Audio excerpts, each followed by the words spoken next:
हम आज शुरुआत करने वाले हैं से धर्म होगा ना अर्थ कमाया जाएगा और सुख की तो भूल ही जाइए। और YouTube के माध्यम से तो दुनिया भरी पड़ी है समझाने के लिए। आप तो YouTube पर गंदगी है, ध्यान मत दो ना। उनमें से उत्तम सार भाग को लेकर करके इसका निर्माण किया। इस पुस्तक फटने लगेगी और बोलो मजा नहीं आ रहा है। आज फिर फिल्म का जिक्र कर रहा हूँ मैं अपनी वीडियो में। नमस्कार दोस्तों, मैं राहुल सूर्यवंशी स्वागत करता हूं आपका अपने चैनल में। और आज हम फिर से बात करेंगे वाग्भट जी के द्वारा रचित अष्टांग हृदयम के बारे में। और ये यहाँ पर कल जो वीडियो ख़त्म हुई थी उसके बाद में हम आज शुरुआत करने वाले हैं। वाग्भट जी लिखते हैं, अब हम यहाँ से आयुष काम्य अर्थात आयु की कामना करने वालों के लिए जो हितकर है उस अध्याय की व्याख्या करेंगे। अर्थात दीर्घायु अथवा पूर्ण आयु की कामना करने वाले के लिए जो हितकर अध्याय है उसे आयुष काम्य अध्याय कहा जाता है। और आज हम इसकी शुरुआत करते हैं। वाग्भट जी लिखते हैं कि प्रस्तुत तंत्र में जो कुछ भी कहा गया है वह महर्षि आत्रेय तथा धन्वंतरी आदि महर्षियों के वचनों के अनुसार ही कहा गया है। ये आपत पुरुष थे क्योंकि प्रामाणिकता आप्त पुरुषों के वचनों में ही होती है। इसलिए हमने उक्त महर्षियों के वचनों का अनुसरण किया है। अतएव हमारे इस तंत्र में कोई भी अप्रामाणिक विषय नहीं आया है, इसलिए हम भी आप्त है अर्थात प्रामाणिक है। वाग्भट जी अपने बारे में कह रहे हैं कि वह भी प्रामाणिक है। इसलिए अष्टांग संग्रह में वाग्भट ने कहा है कि इस ग्रंथ में मात्रा आ बिंदु विसर्ग आदि भी आगम अर्थात शास्त्र से अतिरिक्त नहीं है। अर्थात जो भी कहा या लिखा गया है वह सब शास्त्रानुकूल ही है। इस कथन के द्वारा महर्षि ने अपने को तथा अपने ग्रंथ को प्रामाणिक सिद्ध किया है और बताया है कि वह भी एक आप्त पुरुष है अर्थात प्रामाणिक पुरुष है। तो उनकी बात हमें माननी चाहिए। गुरुजी हमेशा कहते आए आप्त पुरुष जो भी होते हैं उनके वचनों को ध्यान से सुनना चाहिए, उनका अनुसरण करना चाहिए और उनकी राह पर चलना चाहिए जैसे वो बताते हैं। इसके बाद लिखते हैं कि आयुर्वेद का प्रयोजन क्या है। उसके बारे में वो लिखते हैं कि धर्म की अगर व्याख्या करते हैं छोटे से शब्दों में, कम से कम शब्दों में अगर कहना चाहे कि धर्म क्या है तो धर्म वो है किसी भी जीव मात्र को आपकी वजह से नुकसान मतलब दर्द पीड़ा कुछ भी ना हो, वह धर्म है। धर्म वैसे इससे बहुत ज़्यादा विस्तृत है, बहुत ज़्यादा बड़ा है, पर छोटे शब्दों में आप इतना समझ लीजिए कि किसी भी जीव, चाहे वो चींटी हो चाहे कोई भी जीव हो, उसको हमारे द्वारा कोई भी पीड़ा दुख दर्द ना हो, यही धर्म है। पहले तो यही देख करके चलिए, ठीक है। अगर आप इतने से शुरुआत करते हैं, ये भी मान करके चलते हैं, तो आप ये समझिए कि आप धर्मात्मा है, इतना भी अगर आप करते हैं। उसके बाद में आता है अर्थ समाज में जीने के लिए, अपने कर्तव्य को पूरा करने के लिए, इस जीवन को आगे चलाने के लिए, हमारा जो परिवार है उनका भरण पोषण करने के लिए, संसाधनों के लिए और कहीं ना कहीं धर्म करने के लिए भी अर्थ की आवश्यकता पड़ती है। और आज की जो स्थिति है वो कुछ ऐसी है कि लोगों को समझ नहीं आता है कि धर्म पहले है या अर्थ पहले। सब इसी में रहते हैं कि अर्थ आए और हम धर्म करें, परंतु विद्वानों ने धर्म को सर्वप्रथम रख दिया, अर्थ को दूसरे नंबर पे रख दिया, क्योंकि अर्थ कई प्रकार का होता है। वो मतलब कई प्रकार से अर्जित किया जाता है। आपके पास आने के कई रास्ते हैं, वह अच्छा भी हो सकता है, बुरा भी हो सकता है। इसीलिए वो अर्थ जो है वो आपको अच्छे मतलब सही रास्ते से आपको प्राप्त हो, इसलिए धर्म को पहले रख दिया है। उसके बाद आता है सुख अर्थात काम। नामक इन तीन पुरुषार्थों का साधन आयु है। ये लीजिए, स्वस्थ नहीं है, निरोगी है तो आपको मतलब ना धर्म करने में अच्छा लगेगा, मतलब ना आपसे धर्म होगा, ना अर्थ कमाया जाएगा, और सुख की तो भूल ही जाइए। तो इसलिए वो लिखते हैं सबसे जरूरी है आयु अर्थात स्वास्थ्य है।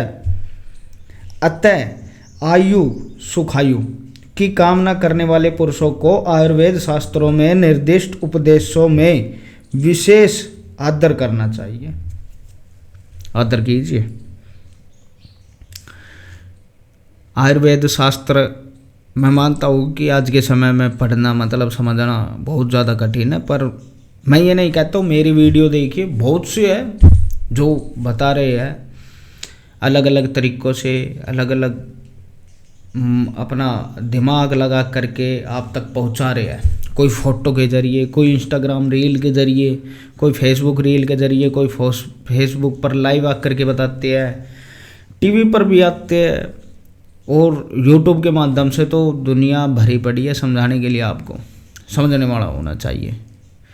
मैंने पहले भी बोला वीडियो में कि मेरे अंदर कमी है।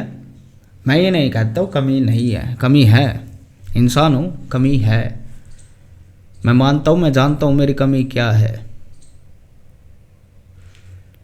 आप उन कमियों को मतलब ग्रहण मत करना। जो यहाँ से मेरे पास से अच्छा मिले उसे अपने पास रख लेना। पहले भी बोला था मैंने। तो यूट्यूब पर गंदगी है, ध्यान मत दो ना। मक्खी मत बनना कि दीवार है, दीवार के ऊपर गंदगी बैठी हुई है, मक्खी आएगी। यहाँ पर साफ सफाई है सभी जगह, लेकिन मान लीजिए यहाँ पर गंदगी लगी हुई है, मक्खी सब जगह घूम करके आएगी, बैठेगी इसी पे आग करके। तो मक्खी मत बनना। अच्छी चीज़ें है उन्हें ग्रहण करना, और जो मतलब गलत बात है उनका त्याग कर देना। त्याग क्या, उनके बारे में विचार ही मत करना। आपका मेन फोकस होना चाहिए कि जो धर्म, अर्थ, काम और अंततः मोक्ष की प्राप्ति करा सके, ऐसे ज्ञान पर ध्यान रखना आपको बस, और कुछ नहीं करना इस जीवन में। इसके बाद वो लिखते हैं शास्त्रों में उपदेश दो प्रकार के मिलते हैं, एक विधानात्मक अर्थात इन्हें करना चाहिए, और दूसरा निषेधात्मक अर्थात इन्हें नहीं करना चाहिए। इस प्रकार के उपदेशों के प्रति समाज का आदर भाव होना चाहिए। अर्थात जो आप्त पुरुष होते हैं, प्रमाणिक पुरुष होते हैं, वो कहते हैं कि इसे कीजिए तो उसे कीजिए, और ना भी कर सकते तो वो अगर ये कहते इसे मत कीजिए तो उसे तो भूल करके भी मत कीजिए। अर्थात इस प्रकार आप्त अर्थात प्रमाणिक महर्षि वचनों की उपेक्षा करने से सुखायु की प्राप्ति नहीं हो पाती। ये भी यही लिखते हैं। हमें तो हितायु, सुखायु तथा दीर्घायु की कामना करनी है। अतः महर्षियों के त्रिकाल सत्य उपदेशात्मक वचनों के प्रति परम आदर करना ही चाहिए। सेवा उनकी कीजिए, पता चल जाए आपको वो प्रमाणिक है, वो सत्य है, उनका कोई तोड़ नहीं है, चरणों में बैठ जाइए। अपनी विवेक बुद्धि को जागृत कीजिए, पता कीजिए ढोंगी कौन है, प्रमाणिक कौन है, आप्त पुरुष कौन है। इसके बारे में एक वीडियो ज़रूर बनाऊंगा मैं। गुरुजी ने एक समय ज्ञान दिया था मुझे, मैं चाहता हूँ कि आपको भी प्राप्त हो। फल्लड़ हमारा चैनल है, कोशिश करूँगा, वह आध्यात्मिक चैनल है वीडियो का, उस पर शुरुआत में वीडियो डाली थी, तो कोशिश करूँगा मैं आपको वो आध्यात्मिक जो ज्ञान है वह वहाँ पर प्राप्त हो। तो इसके बाद हम आ जाते हैं दूसरे पन्ने पर। यहाँ पर लिखते हैं, महर्षि चरक ने आयुर्वेद शब्द की व्याख्या करते हुए कहा है। अब यहाँ पर वाग्भट जी लिखते हैं कि महर्षि चरक ने आयुर्वेद शब्द की व्याख्या करते हुए कहा है, जिस शास्त्र में आयु, अहित आयु, सुख आयु तथा दुख आयु का वर्णन हो एवं आयु के हित अहित के लिए आहार विहार तथा औषधों का वर्णन हो और आयु के प्रमाण का निर्देश किया गया हो, साथ ही आयु का भी वर्णन हो, उसे आयुर्वेद कहते हैं। यहाँ पर उन्होंने लिखा आयु, अहित आयु, सुखायु, दुखायु, ये आपको पढ़ने को मिलेगा चरक संहिता में, उन्होंने लिखा हुआ है इन चीज़ों के बारे में। ये अलग टॉपिक है कि ये चारों प्रकार की किस प्रकार की आयु होती है और ये किस प्रकार घटती है, किस प्रकार इन्हें बढ़ा सकती है, कैसे जिया जाता है, मतलब सब कुछ इनके बारे में डिटेल से लिखा हुआ है। उसके बाद आ जाइए, यहाँ पर वाग्भट जी लिखते हैं, ब्रह्मा जी ने सबसे पहले आयुर्वेद शास्त्र का स्मरण अर्थात ध्यान करके उसे दक्ष प्रजापति को ग्रहण कराया अर्थात पढ़ाया था। दक्ष प्रजापति ने अश्वनी कुमारों को पढ़ाया था, अश्वनी कुमारों ने देवराज इंद्र को पढ़ाया था। उन्होंने अत्रि पुत्र पुनर्वसु आत्रेय, भगवान आत्रेय आदि महर्षियों को पढ़ाया था। आत्रेय आदि ने अग्निवेश, भेड़, जतुकर्ण, प्राशर, हारित, शारपर्णी आदि को पढ़ाया था और फिर अग्निवेश आदि महर्षियों ने अलग अलग तंत्रों आयुर्वेद शास्त्रों की विस्तार से रचना की थी।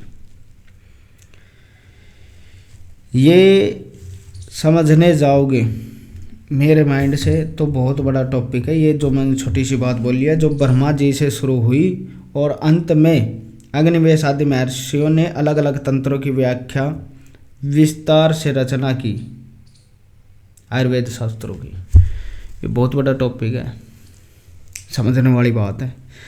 कोई नहीं, अगर आप कमेंट करते हो तो इस पर स्पेशल वीडियो बनाऊंगा ताकि आपको अच्छे से समझ में आए।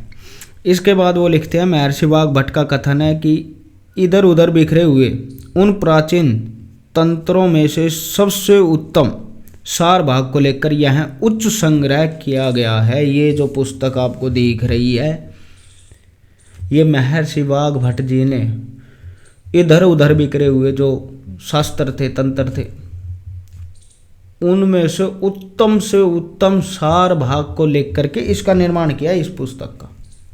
छोटी चीज़ नहीं है ये। अर्थात देखिए, अभी पीछे यहाँ पर चरक संहिता का जिक्र आया है, सुशक्त संहिता का भी इसमें जिक्र है, वो लिखेंगे भी, यहाँ पर मैंने पढ़ा था। देखिए आगे चलते हैं, पता चल जाएगा। प्रस्तुत संग्रह ग्रंथ का नाम है अष्टांग हृदयम। ये जो ग्रंथ है इसका नाम है अष्टांग हृदयम। इसमें प्राचीन तंत्रों में वर्णित विषय न अत्यंत संक्षेप में और न अत्यंत विस्तार से कहे गए हैं। ना तो बिल्कुल छोटे कर दिए कि भाई इतना बड़ा है और उसका नाम रख दिया छोटा सा, अगले को समझ में नहीं आ रहा है, छोटी से छोटी व्याख्या कर दी। ना इतना बड़ा विस्तार से वर्णन किया गया है कि आदमी पढ़ना थोड़ा था, 2 लाइनों का था उत्तर और पढ़ गिरा पूरा पेज, ऐसा भी कुछ नहीं किया गया। तो ये बहुत ही उत्तम ग्रंथ है आपके लिए अष्टांग हृदयम। इससे पहले लिखी गई संहिताएं या तो अत्यंत संक्षिप्त रही है, जैसे रविगुप्त, विरचित, सिद्धसार तंत्र, यह आज तक प्रकाशित नहीं हो पाया। यह जो ग्रंथ है सिद्धसार तंत्र, मैंने पीडीएफ में देखा था, मतलब कुछ समझ में नहीं आता उसमें। हकीकत में बहुत मतलब बातें तो बहुत ज्ञान पूर्वक लिखी गई है, पर ऐसे ऐसे शब्दों का लिखे गए हैं, उसके अंदर शब्द एक है, उसका अर्थ निकालने जाओ तो ज़्यादा बड़ा हो जाता है। जैसे जूम नहीं करते हैं पिक्सल हो जाते हैं। ये उसी प्रकार का है कुछ। आपकी इमेज है फ़ोन के अंदर, फ़ोटो खींचिए, जूम कर दीजिए, फटने लगेगी, और बोलो मज़ा नहीं आ रहा है। छोटा कर दीजिए, इतनी सी हो जाएगी, बोले कि दिखाई नहीं पड़ रहा है। उसे एक्चुअल साइज जो है, फ़ोन की स्क्रीन है इतनी है, इतनी है, इतनी है, उसी के अंदर जब उसका फ्रेम आएगा वही इमेज बेस्ट होती है, अच्छी होती है। सेम चीज़ लिखी हुई है, सेम टू सेम, ना तो संक्षेप में और ना अत्यंत विस्तार से। इसके बाद ये संक्षेप वाला हो गया हमारा ग्रंथ। अत्यंत विस्तृत जैसे अष्टांग संग्रह है, यह अष्टांग हृदय में है, और अष्टांग संग्रह एक और है। उसके बाद लिखा गया यह अष्टांग हृदय ग्रंथ, ऐसा मानव शरीर में हृदय होता है। अष्टांग संग्रह पहले लिखा गया, वाघभट्ट जी ने पहले लिखा, वो बहुत ज़्यादा विस्तृत था, बड़ा था वो। उसके बाद उसको फ्रेम में लिख कर के आया, जैसे फोटो को फ्रेम में लिख कर के आते हैं कि इतना ही बेस्ट रहेगा। और वो लिखते हैं कि ये अष्टांग हृदय में, इसका नाम भी कुछ इसी प्रकार है कि यह उस अष्टांग संग्रह का हृदय है, मेन चीज़ है ये। इसको पढ़ लिया, उसको जान गए पूरी तरह से, तो बेस्ट है। इसके बाद हमारा आयुर्वेद के 8 अंग शुरू हो जाते हैं, जिनकी चर्चा हम कल की वीडियो में करेंगे। आज के लिए बस इतना ही। आज हमने जाना कि आयुर्वेद क्यों ज़रूरी है, इसका प्रयोजन क्या है, महर्षि वाघभट्ट जी ने इसके बारे में क्या कहा है, और ये जो अष्टांग हृदय जो हम पढ़ने की बात कर रहे हैं, इसे वीडियो के माध्यम से आपको बता रहा हूँ, यह क्यों ज़रूरी है और ये क्या है, या क्या ये मतलब इसकी जो ताकत है, पावर है, वो क्या है आपके जीवन में, वो भी हमने इसके ज़रिए जान लिया है। देखिए, शब्द मेरे आज की भाषा के हो सकते हैं, मेरी लोकल भाषा के हो सकते हैं, कुछ मिले जुले अंग्रेजी शब्द भी हो सकते हैं, परंतु इतना है कि मुझे ये पता है कि आप समझ गए होंगे, और समझना ही सबसे अच्छी बात है।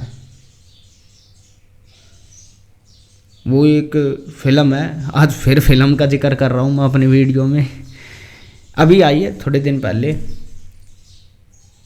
शायद पिछली साल आई थी, OMG 2 है, पता नहीं OMG 2 है, उसके अंदर भी त्रिपाठी जी है। मुझे सबसे अच्छे लगते हैं, देखो मैं उनकी हर एक फिल्म देखता हूँ, वो उसके अंदर भी वकील ही बने हुए हैं। है तो वो एक पिता, पर पिता का कर्तव्य निभाया उन्होंने, पर वो अपने पिता के कर्तव्य निभाने के लिए वकील भी बन गए, ये छोटी बात नहीं है। तो उन्होंने उनकी बच्ची थी, उनका कोर्ट के अंदर बयान होना था, तब वो एक बात बोलते हैं कि कानों को बुरा लगने वाला बात बोलिए, गंदा है इस प्रकार से बोलिए कि अगले को समझ में आ जाए और अच्छा भी लगे। तो इसमें मेन जो चीज़ थी वो ना तो बोलना था ना सुनना था, क्योंकि बहुत से महात्मा हुए जो चुप हो गए, बहुत से महात्मा हुए जिन्होंने सुनना बंद कर दिया। मेन चीज है समझना। और वो जो ऋषि महर्षि थे, साधु संत है, गुरु सदगुरु है, जो आध्यात्मिक गुरु होते हैं, वो भी यही कहेंगे कि समझना जरूरी है। और सबसे पहले अपने आप को समझिए, दूसरे को बाद में समझिए, उसको बाद में समझाइए, सबसे पहले अपने आप को समझिए। तो मेन चीज़ होती है समझना। पर फिर भी अगर गलती से हो जाता है तो आप मुझे बताइए, मैं उसमें जो त्रुटि है उसका सुधार करूँगा और सब ठीक होगा धीरे धीरे। तो ये थी आज की हमारी वीडियो। आशा करता हूँ कि वीडियो आपको बहुत अच्छी लगी होगी और आप वीडियो को लाइक और शेयर करके और हमारे चैनल को सब्सक्राइब करेंगे, ताकि लाइक वगैरह मिले, व्यू बढ़े, तो मुझे लगे कि हाँ जो मैं ये कार्य कर रहा हूँ वो बहुत अच्छा कर रहा हूँ और आप लोग देख रहे हैं, सुन रहे हैं। तो धन्यवाद दोस्तों वीडियो को पूरा देखने के लिए।